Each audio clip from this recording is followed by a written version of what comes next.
¿Tiene Twitter las horas contadas? Bueno, es lo que muchos usuarios se preguntan después de que cientos de empleados hayan dejado esta noche su trabajo en la compañía.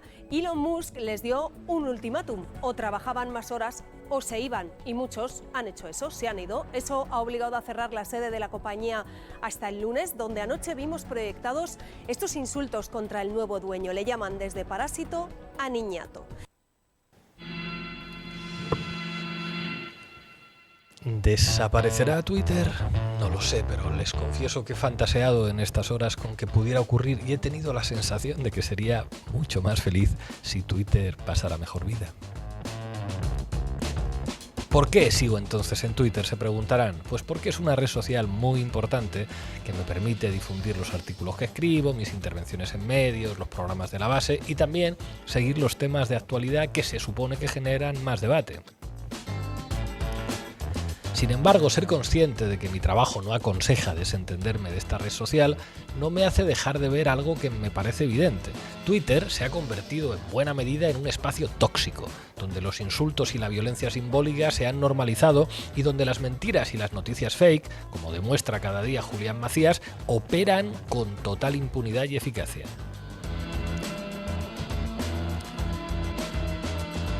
Recuerdo una época en la que los activistas soñábamos con que las nuevas tecnologías de la información y de las comunicaciones fueran a suponer una revolución democrática que iba a facilitar la participación, que iba a poner en cuestión el dominio de los medios de masas a la hora de definir los relatos políticos y que iba a acercar a la ciudadanía a los responsables políticos. Quizá las redes, en general, han contribuido a socavar la unidireccionalidad de los mensajes y han facilitado que se puedan crear medios de comunicación alternativos. Pero a estas alturas creo que es incuestionable que Twitter se ha convertido en uno de los campos de batalla política e ideológica más desagradables. Que sus trabajadores se rebelen frente a la tiranía de su nuevo propietario parece una noticia saludable, y hoy vamos a hablar de ello, pero quería compartir con vosotras y vosotros este sentimiento, tal vez irracional, de que sin Twitter quizá viviríamos mejor. Bienvenidas y bienvenidos a La Base.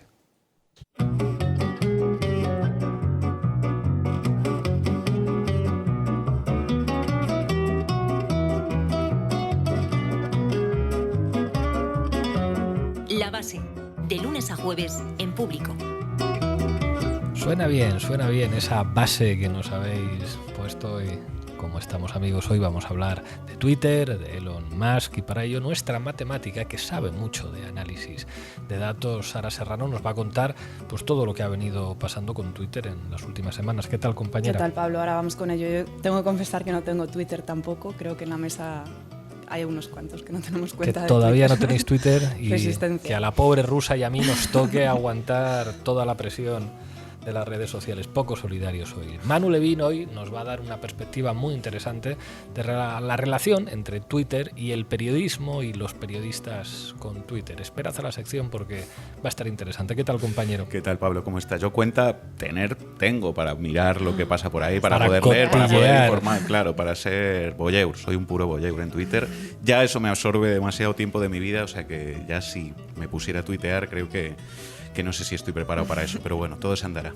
Todo se andará. Y Ina Finogénova, en ¿Pa' qué me invitan?, nos va a analizar la figura de Elon Musk como actor político internacional, ¿verdad que sí? Sí. Y bueno, aprovecho para invitar a todos a Telegram, que ahí tenemos canales y es una muy buena alternativa. Puedes no leer lo que te están comentando por ahí. Absolutamente. Y hoy vivir más feliz. Y vivir más feliz, que es lo que algunos deseamos, vivir más felices sin Twitter. Hay mucha gente que se me queja de ¿por qué me bloqueaste? Es que no aceptas la crítica. Y es como, pero ¿cómo aceptar la crítica? Es una cuestión de salud mental. A veces no ver a determinada gente en las redes sociales es una cuestión de salud. Usted critique lo que quiera, pero es que yo no quiero verle. Es un derecho constitucional no tener que ver a cada uno que se mete contigo. Hoy tendremos a Gerardo TC, un tuitero insigne en La Base, así que arrancamos, Lolo. La base de datos. Buenas tardes, Sara. Buenos días en las oficinas de Nueva York, de Twitter. Bueno, hace un poco menos de un mes, Elon Musk se convertía en el dueño de Twitter. El multimillonario compró la red social por nada más y nada menos que 44.000 millones de dólares y desde entonces no ha dejado de dar titulares. Una de las primeras medidas que llevó a cabo fue despedir a los principales cargos directivos de la empresa, al CEO, al director financiero y a la máxima responsable de políticas y asuntos legales. Poco después, los directores de publicidad, marketing y recursos humanos también anunciaron que dejaban la empresa. Y a esto le siguieron los despidos masivos de trabajadores de la compañía en Estados Unidos, Europa y Asia. En total, de las 7.500 personas que tenía en plantilla Twitter, prácticamente la mitad, 3.700, recibieron una carta de despido. Una de las oficinas más afectadas por los despidos fue la de Nueva York, donde el 90% de los trabajadores perdió su empleo. Parece que ha habido lío, ¿verdad? Cuéntanos. Sí, parece que muchos de estos trabajadores podrían haber sido despedidos de una forma ilegal. En San Francisco, donde está la principal sede de Twitter, 5 extrabajadores han demandado a la empresa por haber violado la ley, la WARN Act, que obliga a las compañías a preavisar los despidos con un mínimo de 60 días. Sin embargo, algunos de estos trabajadores fueron avisados con solo 2 días de antelación y otros, ni siquiera eso, se enteraron directamente de que no trabajaban para la compañía cuando dejaron de tener acceso a los canales de comunicación internos. En las oficinas de Londres, según informa Bloomberg, el temor a más despidos provocó una oleada de nuevas afiliaciones a sindicatos.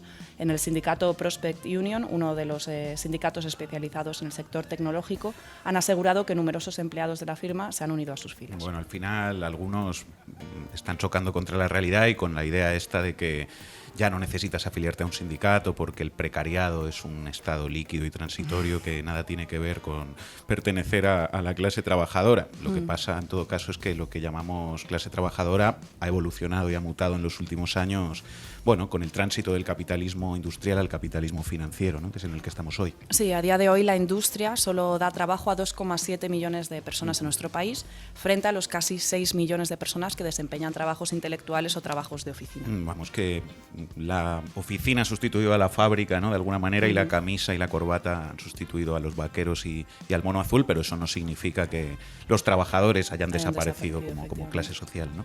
Bueno, ¿y esta oleada de despidos ha llegado también a España? Pues sí, en España un total de 26 trabajadores fueron despedidos. Según denunció el secretario general de UGT, Pepe Álvarez, estos despidos se hicieron además sin respetar la normativa reguladora de despidos colectivos de nuestro país. No se abrió periodo de consultas, no se negoció durante 15 días y tampoco se comunicaron los despidos a la autoridad laboral. En base a esto, según Álvarez, Twitter tendría que readmitir a todos los trabajadores que ha echado. Bueno, y aquí vemos claramente los riesgos de una tendencia muy peligrosa del enorme poder de las empresas transnacionales sobre los estados, que se sitúen por encima de la legalidad. ¿Y cómo justifica el patrón Musk estos despidos? Bueno, Musk sostiene que no le quedaba otra opción que echar a casi la mitad de la plantilla por las pérdidas millonarias de Twitter. Dijo así: con respecto a la reducción de la fuerza laboral de Twitter, desafortunadamente no hay otra opción cuando la empresa está perdiendo más de 4 millones de dólares por día. Los despidos masivos buscan ahorrar 1.000 millones de dólares anuales, que se corresponden casi perfectamente con la cantidad que Musk casualmente tiene que devolver a los bancos por los préstamos que adquirió para comprar Twitter. Aunque lo cierto es que en el primer trimestre de 2022 Twitter acumuló beneficios por más de 500 millones de dólares, multiplicando por 7 las ganancias del mismo periodo del año anterior. Además, en los últimos 12 meses solo se ha devaluado un 1% en bolsa y esto contrasta de forma muy flagrante con las fuertes caídas en el mercado de valores de otras grandes tecnológicas como Meta, que ha caído un 70%, y Amazon, que se devaluó en un 97%. Claro, entonces, por lo que dices, no sería tan terrible la situación financiera de Twitter, ¿no? Pues no, Musk también se escuda en la retirada de la publicidad de la red social, que representa un 90% de los ingresos de Twitter. Tras su compra de la compañía, muchos anunciantes decidieron retirar sus contribuciones. Es el caso de compañías como General Motors, Volkswagen o el conglomerado alimenticio General Mills, al que pertenecen marcas como Old El Paso o Häagen-Dazs. Bueno, ¿y a qué creéis que ha echado la culpa Musk de estas pérdidas publicitarias? No sé, a la incertidumbre que generaba entre los anunciantes sus nuevos planes de gestión, por ejemplo. Bueno, tal vez el envejecimiento de Twitter frente a otras redes sociales. Pues tampoco. Musk ha culpado a los activistas. Lo sabía yo. Estos estarían presionando a las empresas para que retirasen la publicidad y acabar así con la libertad de expresión representada precisamente por Twitter en Estados Unidos.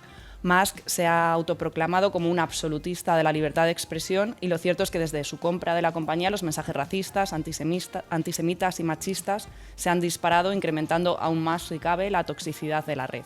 De hecho, hace solo unos días el dueño de Twitter readmitió a Donald Trump en la red social después de que fuera suspendido tras incitar el asalto al Capitolio desde su cuenta. Amigo Girauta, estás de suerte. Pronto volverás a Twitter. Bueno, además de la cuenta de Trump, Musk también ha reactivado la cuenta del periódico conservador satírico de Babylon Bee, que concedió el título de Hombre del Año a una mujer transexual, o la del psicólogo Jordan B. Peterson, que también publicó un tuit transfobo, en este caso contra el actor Elliot Page. Twitter también ha recuperado la cuenta del rapero Kanye West, que había sido excluido de la red por difundir mensajes antisemitas, racistas y machistas. Bueno, aquí se abre un debate sobre la cabida que tienen los discursos del odio y la incitación a la violencia en los medios de comunicación y en las redes sociales, y hasta qué punto se pueden amparar o no en la libertad de expresión. Pero bueno, vamos a volver a la batalla de Musk contra los trabajadores de Twitter, porque hace solo unos días reanudaba su ofensiva, ¿no? Sí, la pasada semana Musk envió un email a todos sus empleados en el que les instaba a decidir si permanecían o no en la compañía, dándoles un plazo de 36 horas para decidirse. En esta carta avisaba de largas horas de trabajo a gran intensidad y les exigía compromiso con lo que definía como una labor extremadamente dura para construir un Twitter 2.0. Un nuevo Twitter en el que no habrá espacio para beneficios que hasta ahora estaban vigentes. A partir de ahora se pondrá fin a la posibilidad de teletrabajar y se recuperará la jornada laboral de 40 horas. Bueno, ¿y cuál ha sido la consecuencia de este ultimátum de Musk? Bueno, la CNN habla de un éxodo masivo de empleados, el New York Times cifra en cientos el número de trabajadores que han decidido marcharse y Fortune señala que cerca de 1.200 trabajadores podrían haber abandonado la compañía. En caso de confirmarse esta última cifra, Twitter habría pasado en menos de un mes, desde que Musk compró la compañía, de tener a más de 7.000 trabajadores a solo 2.000 personas en plantilla. Ante el temor a un posible sabotaje por parte de los trabajadores de la red social, Musk ha decidido además cerrar todas las oficinas. Pero bueno, eso no ha impedido que los trabajadores hayan protestado frente a los despidos. Pues no, el pasado 18 de noviembre se proyectaron unos mensajes luminosos en la fachada de la oficina central de Twitter en San Francisco, dedicados precisamente al presidente de la compañía. Para entender la importancia política y empresarial de Elon Musk ya dedicamos un especial en La Base que recomiendo revisitar a quien nos esté escuchando, pero creo que el mensaje proyectado hace un buen resumen y condensa perfectamente las principales características de Musk. Dice: bebé en bancarrota, parásito supremo, grano petulante, beneficiario del apartheid, besaculos de dictadores, oligarca fuera de la ley, colonizador inseguro, cruel acumulador de riqueza, niñato mediocre, pequeño racista, megalómano, millonario inútil. La verdad es que me alegra comprobar que no soy el único al que insultan. En fin, gracias, Sara. A ti. La Base, con Pablo Iglesias, Sara Serrano, Manu Levín e Ina Afinogenova. Manu Levín, monta el Kalashnikov. Vamos a hablar un poco sobre cómo afectaría al poder mediático y a la libertad de información un hipotético cierre de Twitter. Así que mete cabecera, Lolo. Titulares al banquillo.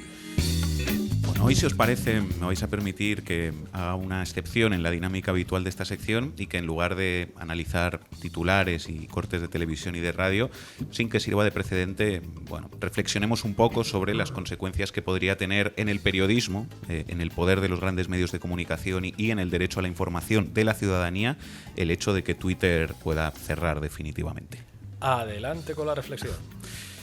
Lo primero, hay que decir que Twitter se ha convertido en una red muy importante para el mundo del periodismo. De hecho, Twitter tiene una dimensión clave, casi principal diría, de ser una suerte de espacio de comunicación entre periodistas y políticos. Muchos portavoces de partidos, diputados, diputadas y responsables políticos en general usan Twitter como canal privilegiado de comunicación para hacer todo tipo de anuncios, para difundir sus mensajes o para tratar de instalar determinadas ideas en la prensa y en la sociedad, y viceversa es igual. Me consta que muchos periodistas dedican muchísima atención a lo que sucede en esa red social, y es más, diría sin temor a equivocarme que algunos pasan más tiempo tuiteando que escribiendo piezas periodísticas propiamente dichas en los periódicos donde trabajan. Total. ¿Estás señalando a alguien, Levín? No. Yo solo insinúo y ya cada cual que se dé por aludido. APM, comunicado contra Levín. Está acusando a los periodistas de estar más en Twitter que escribiendo artículos. ¡Qué vergüenza!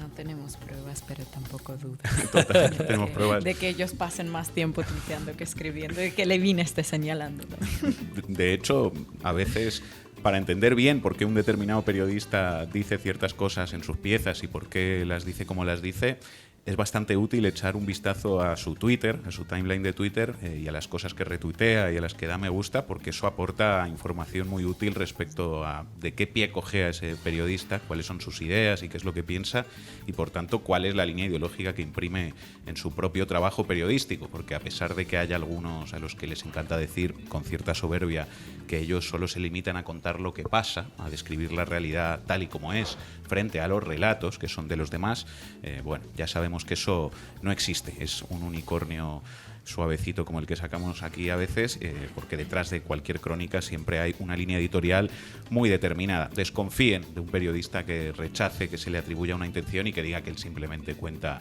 lo que pasa y lo que sucede. Cuando yo era joven se decía, si son las 2 de la mañana y has bebido, no mandes un mensaje a tu ex. Creo que habría que actualizar esa sabia recomendación diciendo, si has bebido y son las 2 de la mañana, no pongas ningún tuit. Pero bueno, ¿cómo afectaría a tu juicio, Levin, el posible cierre de Twitter a los medios?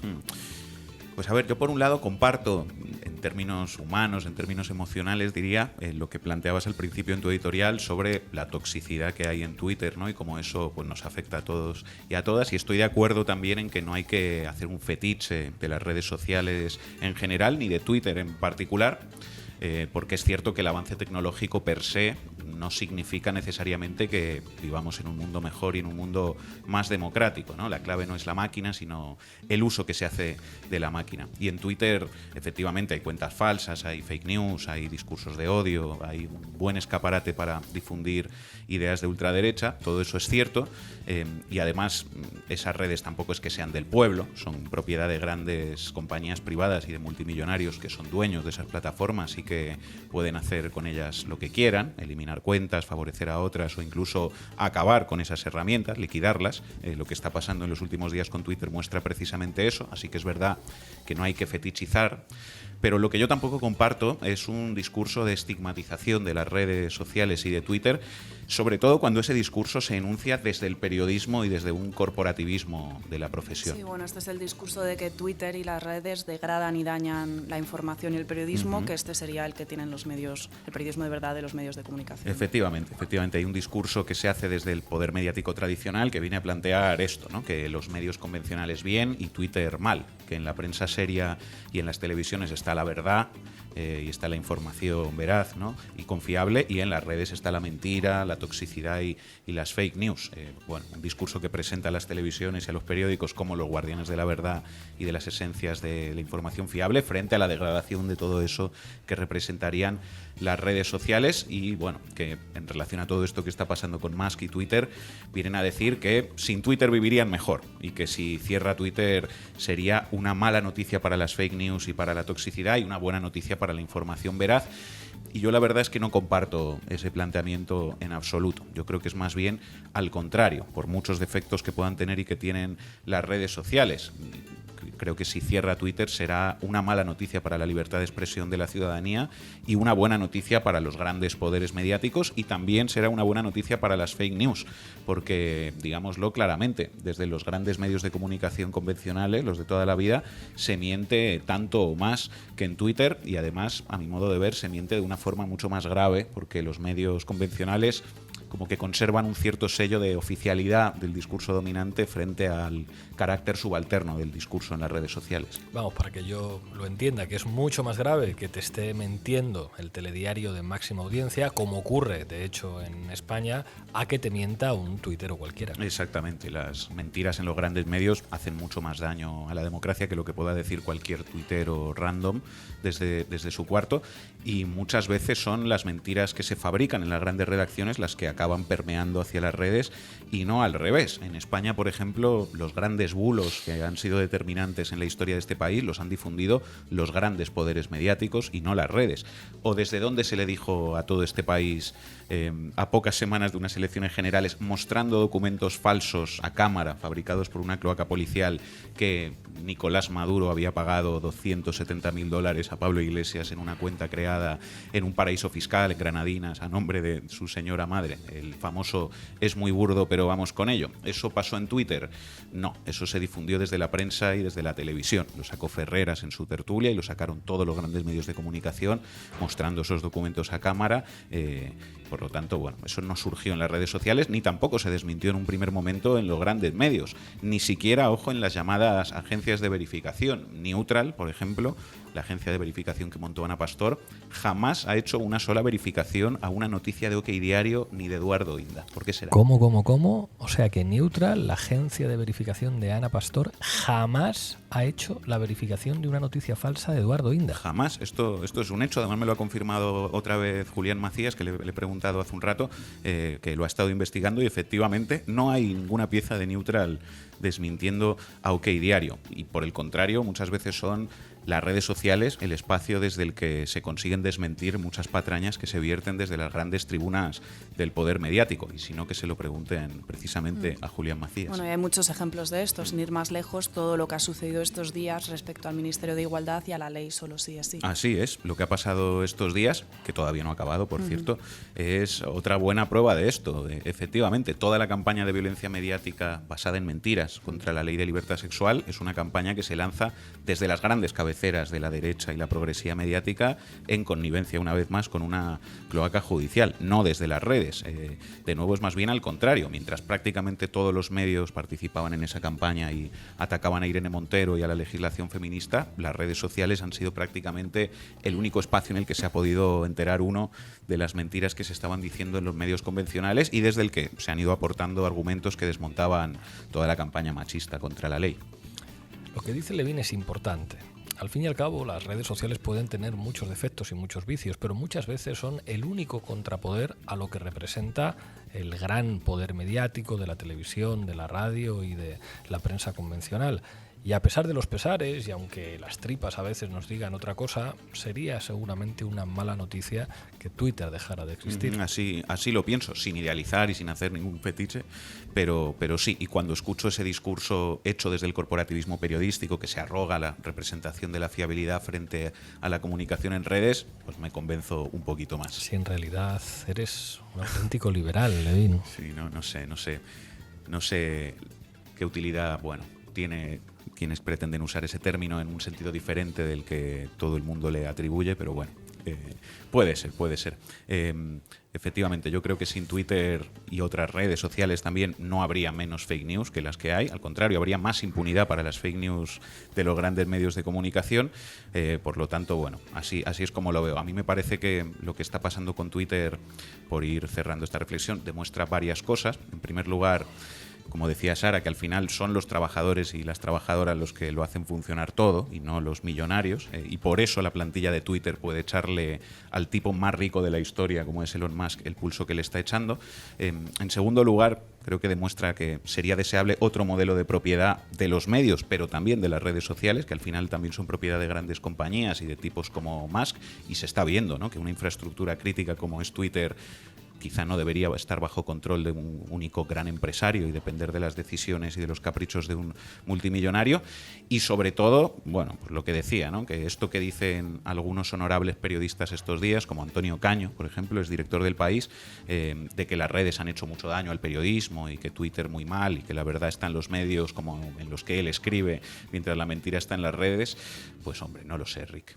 La verdad que yo no lo veo así. En fin, la solución: socializar los medios de producción y en este caso socializar Twitter. Ahí queda esa reflexión. Gracias, Manu. Si ves manipulación en los medios de comunicación, envíanosla a titularesalbanquillo@gmail.com. Y llegó el momento del análisis internacional con Ina Afino Génova. ¿Qué tal, compañera? Vamos con ello. ¿Para qué me invitan? El análisis internacional de Ina Afino Génova. ¿Para qué Elon Musk quiere Twitter? ¿Es una nueva excentricidad del tipo más rico del planeta? ¿Son sus ganas de ayudar a la humanidad, tal y como ha dicho él mismo? ¿Es su lucha contra la censura que ha ido aplicando Twitter? Puede ser que haya pagado $44,000 millones para restablecer las cuentas de Donald Trump, Kanye West y otros personajes censurados por la red por incumplir sus políticas, supuestamente. Pero cuéntanos, porque los hombres de negocios hacen las cosas por algo. ¿Se va a hacer más rico Elon Musk por comprar Twitter? Muy poco probable, es muy poco probable. Según distintas estimaciones, Twitter no es que sea un buen negocio. La revista The New Yorker indicó recientemente que es una plataforma disfuncional que no consigue seguir el ritmo de sus competidores como Facebook o TikTok, ni siquiera como Instagram. Y bueno, es algo que resulta bastante evidente para cualquiera que trabaja con redes sociales. Sí, ¿no? vamos, que tampoco hay que ser un gran experto para necesitas darse cuenta de eso, ¿no? herramientas especiales. Entonces, además de convertir Twitter en una plataforma de libertad de expresión, signifique lo que signifique eso para Musk, ¿qué otra cosa le puede interesar de allí? Dos cosas, nuestros metadatos y el poder y la influencia que dan. Y todo ello responde a la pregunta que planteamos en el título de nuestro programa: ¿cerrará Twitter? No, no cerrará porque al capital no le conviene. Pero entonces, desarróllanos esto, Ina. ¿Qué son esto de los metadatos? Cualquier movimiento con el ratón que hagas navegando en Internet ya trae un metadato. Lo que tuiteas, cada foto que tomas, las actualizaciones que publicas, las páginas que visitas, cosas a las que pones me gusta o las que compartes. Sara trabajó con eso, ¿no? En un momento de eso. Sí, hubo un momento que trabajé haciendo precisamente esto, que se llama segmentación de cookies, y que significa que cuando abres cualquier página web te salta ese aviso pesado preguntándote si aceptas o no las cookies. Le das Y a un ahora OK. Sara trabaja con nosotros al loro.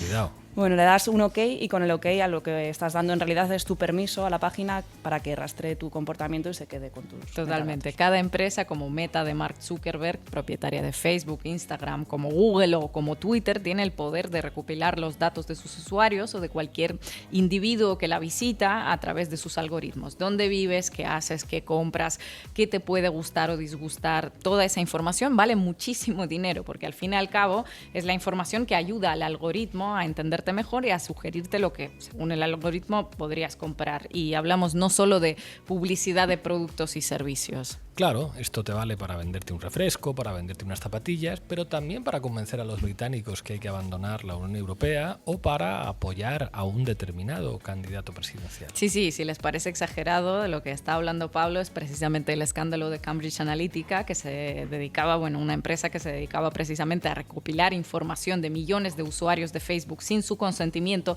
para hacer propaganda política. Y así operaron en las campañas de Donald Trump en Estados Unidos, de Mauricio Macri en Argentina o en la de Brexit en Reino Unido, todas victoriosas. Sí, vamos, que si tú eres el CEO de Tesla y de SpaceX y de Neuralink, que encima es una compañía que desarrolla implantes cerebrales, pues no te viene nada mal, ¿no? Los metadatos de 330 millones de personas que son usuarios activos de Twitter, porque esa información puede ser clave para el desarrollo de tus otros negocios, ¿no? Totalmente, puede ser clave para tus otras empresas y también puede ser clave para tu desarrollo personal en el área político, porque si nos fijamos en la evolución de Musk, es difícil pasar por alto sus ambiciones políticas. Y ahí Twitter, siendo uno de los megáfonos más grandes del mundo, con esa influencia de la que tú has hablado, pues tiene mucho poder que a largo plazo le puede resultar muy útil a Musk. Ahora el señor nos impone en la agenda el tema de las cuentas recuperadas de Trump o de Kanye West, o el debate sobre si pagamos $8 por la insignia azul o no. Ojo, hoy puede ser el debate sobre la insignia azul, pero mañana podría ser algo mucho más trascendental. Porque, nos guste o no, pero Musk se está convirtiendo en una figura política. Sin serlo formalmente, emerge como una suerte de tercera fuerza en el bipartidismo estadounidense, ni demócrata ni republicano, aunque parezca más simpatizante de los segundos. Y últimamente ha hecho muchas declaraciones y gestos que serían un indicio de sus ambiciones políticas. No se le escapa nada del radar, no es solo la cuenta de Donald Trump. Hace unos días, por ejemplo, intervino por videoconferencia en la cumbre del G20 y propuso apostar por transbordadores espaciales y túneles subterráneos para cruzar el globo de una punta a otra en menos de 45 minutos. Hace unas semanas también propuso su plan de transformación de Taiwán en un distrito administrativo chino con una amplia autonomía. Se manifestó en contra de una guerra abierta entre China y Taiwán porque eso supondría, según él, enormes pérdidas para la economía mundial. Habló también de la necesidad de alianza estratégica entre China y Estados Unidos para desarrollar energías renovables, inteligencia artificial, etcétera, etcétera. Y bueno, para la guerra de Ucrania también parece que tiene una solución. Obviamente, está en todos los saraos. Publicó recientemente su plan plan de pacificación del conflicto entre Rusia y Ucrania. Dijo que Rusia debería tener la soberanía sobre Crimea, Ucrania tendría que declararse neutral y en los territorios en disputa habría que organizar referéndums bajo el amparo de la ONU. Sobraría decir que el plan no fue muy bien visto en Ucrania. El propio Musk recibió numerosas críticas, incluido de parte de los altos representantes ucranianos. Sí, tanto que el embajador ucraniano en Alemania literalmente le dijo que se fuera a la mierda y el presidente Zelensky preguntó en Twitter, irónicamente, a sus seguidores qué Elon Musk les gustaba más, si el que apoya a Ucrania o el que apoya a Rusia. Bastante ridícula esa pregunta porque si de apoyo se trata, poco le pueden recriminar desde Kiev. Muy al principio de la guerra, Musk entregó a Ucrania el sistema de internet satelital Starlink desarrollado por SpaceX. Según numerosos analistas de guerra, ha sido clave en esta guerra en medio de cortes de internet y de energía. Los equipos de drones, por ejemplo, pueden conectarse a Starlink y al país, al menos de momento, todo esto le sale gratis. Luego de que se hiciera público ese plan de pacificación, Bloomberg informó que la Casa Blanca estaba considerando someter a algunas empresas de Musk a revisiones de seguridad nacional. The Washington Post, una publicación propiedad de Jeff Bezos de Amazon, planteó la idea de que Tesla también podría ser una amenaza para la seguridad nacional. Sin embargo, días después, la portavoz de la Casa Blanca desmintió esas informaciones. En fin, que todo eso son episodios de tan solo últimos meses. Como ven, por la cantidad de iniciativas que se sacó de la manga en este tiempo, no sería descabellado pensar que no estamos ante un empresario del sector tecnológico sin más, sino ante alguien a quien el sector tecnológico podría servirle de trampolín para dar un salto hacia la política. Y bueno, para eso controlar Twitter y tener acceso a datos de centenares de millones de usuarios no vendría nada mal. Efectivamente. Sería muy útil. Gracias, Ina. La Base, con Pablo Iglesias, Sara Serrano, Manu Levín e Ina Afinogenova. Seguimos hablando de Twitter en La Base y hoy contamos con Gerardo TC. ¿Qué tal, compañero? Hola, ¿qué tal? ¿Cómo estáis? Gerardo, ¿es el momento de cambiar de plataforma? ¿Nos tenemos que ir de Twitter, irnos todos a Mastodon o algo de esto? Yo he puesto un piececito pequeño, pero creo que estoy con Manu Levin en que sería una pena perder lugares de encuentro, como son las redes sociales, que son y de ajenas, desencuentro. de encuentro. Que son ajenas a ciertos controles, digamos, más claros, como es en los medios tradicionales. Estaba recordando cuando estaba escuchando a Manu aquella época en la que Fernández Díaz organizaba, no sé si lo recordáis, las famosas operaciones Araña, que eran operaciones policiales para detener a tuiteros. Era una época en la que había que criminalizar las redes sociales y tuvieron la desfachatez de llamarla operación cuando cada detención no tenía absolutamente nada que ver con la anterior, como ellos mismos sabían, sino que eran tipos que en su casa cada uno habían soltado su tuit y fueron detenidos conjuntamente para generar un ambiente de criminalización y de peligro en las redes sociales. Creo que partiendo de esa base, es fácil entender que es un espacio no controlado, que es interesante que siga sin ser controlado. Puede ser controlado económicamente por un dueño como Elon Musk, pero el día a día y su actividad no lo es. Entonces creo que, bueno, si nos vamos todos a Mastodon, sin problema ninguno. Allí estoy con el campamento esperando, pero creo que tenemos que ponernos de acuerdo para seguir en esa dinámica. Sara. Sí, desde que Musk compró Twitter ha despedido prácticamente a la mitad de los trabajadores, muchas veces además, como estábamos comentando antes, saltándose la legalidad de los estados en los que estaban radicadas estas oficinas. Yo quería preguntarte, Gerardo, ¿qué mecanismos les quedan a los trabajadores para luchar contra estas dinámicas de las empresas transnacionales? Me temo que pocos, por lo poco que sé de laboral y más aplicado a este tipo de empresas, parece que está la cosa difícil. No les queda más remedio que dar el primer paso que han dado, que es intentar sindicarse de la mínima manera posible. Llama también mucho la atención que el hombre de la época, ¿no? Elon Musk, el ejemplo de tipo innovador y tal, al final la solución que tiene para... La solución innovadora que propone ya la propuso Mauricio Colmenero en AIDA, que era decirle a Machu Picchu que trabajara más horas y que si no, a la puta calle. parece poco innovador y poco tecnológico. La serie de errores que ha cometido desde que se le ocurrió lo del clic azul, que ha sido maravilloso, ver cómo un día empresas en bolsa y tal, es un momento poético, desde luego. Yo creo que la parte negativa, desde luego, son los despidos y cómo esta gente lo estará sufriendo. Yo, desde fuera, no voy a decir que no lo esté disfrutando un poco. El desastre que estamos viendo. A ver cómo termina, no tengo ni idea. Me temo que con Musk teniendo ese nuevo palco del Bernabéu que es Twitter, para conseguir influencia política y para tal, imagino que la red irá un poquito peor de lo que ya iba. Manu. ¿Qué tal, Gerardo? ¿Cómo estás? Yo te quería preguntar un poco, bueno, por lo que yo he intentado explicar en mi sección, sobre cómo crees que afectaría el cierre de Twitter, un posible cierre de Twitter, al panorama mediático, ¿no? Y al derecho a la información, porque ahí, por un lado, hay seguramente algunos periodistas que si les cierran Twitter, pues yo no sé qué van a hacer la mayor parte de las horas del día, o sea que puede ser un poco putada, ¿no? Para ellos si eso pasa, pero por otro lado, como decía, yo creo que si desapareciera ese espacio, pues eso reforzaría todavía más el poder que tienen esas grandes empresas de comunicación, ¿no? Reforzaría su propio monopolio sobre la información y sobre la comunicación. Pero bueno, es verdad que están esas contradicciones, ¿no? No sé, ¿tú cómo lo ves? ¿Qué opinas de ese debate? Pues es un debate, estoy de acuerdo contigo, básicamente, y es muy paradójico porque medios pequeños, como por ejemplo pues, Contexto, que es en el que yo trabajo principalmente, dependemos mucho de esas redes sociales en manos de lo peor de la economía. Dependemos mucho de ellas porque son nuestro altavoz para que un artículo crítico con el sistema tenga una difusión que nunca tendría de otra manera. Claro. Dependemos brutalmente de las redes sociales. Creo, como tú, que esa teoría que dice que Twitter es un vertedero y que eso se diga desde el telediario, en fin, no es muy creíble. Es como cuando los hackers de la bolsa salen en la tele criticando las criptomonedas, que es la misma estafa una cosa que otra, no hay diferencia en el funcionamiento. Cuando salen, es muy sistemático esto, que se critique a las redes sociales por poco fiables y por ser un vertedero de bulos y tal, que realmente lo que sucede es lo contrario. Lo que sucede, una gran parte de la labor que se ejerce en las redes sociales es desmontar bulos que se tiran desde grandes medios de comunicación.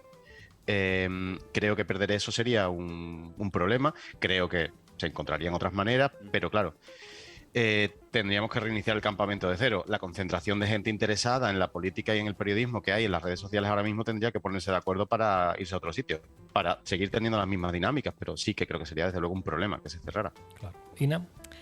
¿Qué tal, Gerardo? En tu opinión, ¿qué papel político está jugando o podría jugar Elon Musk a nivel internacional? Es que es la época de los... Antiguamente había imperios y ahora son hombres imperios. O sea, Elon Musk tiene... La fortuna está valorada en algo muy similar al PIB de países como Portugal o Grecia. Y estamos viendo eso en un momento en el que hace décadas las nuevas tecnologías parecía que podían ser una herramienta de democratización y ahora estamos comprobando cómo son una herramienta de acumulación de influencia y de poder. Y él, que es plenamente consciente, si se ha comprado Twitter, no es para perder unos cuantos millones, quiero decir. Y como habéis dicho, Twitter no es una empresa que por sus propias características tenga un potencial de hacer rico a nadie. Yo creo que la ha comprado por pura influencia.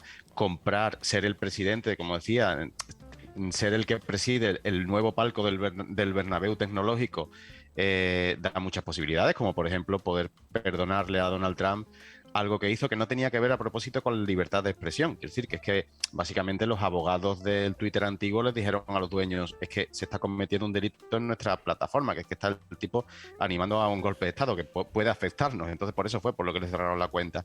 Y Donald Trump está dispuesto, Elon Musk está dispuesto a eso y a más, a lo que haga falta. Tiene un discurso falso sobre la libertad, que bueno, ya lo conocemos aquí en España con gente como Díaz Ayuso, que es un poco la lideresa de esta corriente. Elon Musk, en el tiempo que lleva de presidente de Twitter, ya se han cerrado varias veces artículos y críticas contra él, porque según la normativa, bueno, cogiéndolo con pinzas podría incitar a la violencia e incumplir el artículo tal. En fin, creo que nos trae eso. Y a nivel internacional, desde luego, no voy a opinar yo. Él mismo hace movimientos, repito, es la época de los hombres imperios. Ya no hay imperios como tal, sino quienes más riqueza han acumulado jugarán la partida de ajedrez y Donald Trump pues quiere una piececita, o sea, Elon Musk, perdón, quiere una piececita más para esa partida. Pues quedamos con esa noción, hombres imperio. Gerardo TC, muchas gracias por atender a La Base. Muchas gracias a vosotros. Bueno, llegamos al final. Acordaos que ahora, cuando terminemos, empieza nueva temporada de Anita Fuentes, que hoy va a hablar de El Prodigio, la nueva peli de Sebastián Lelio, en la que habla de las tensiones entre el pensamiento religioso y el pensamiento científico. Y hoy vamos a acabar con un temazo de los Beatles, Blackbird. Nos vemos mañana.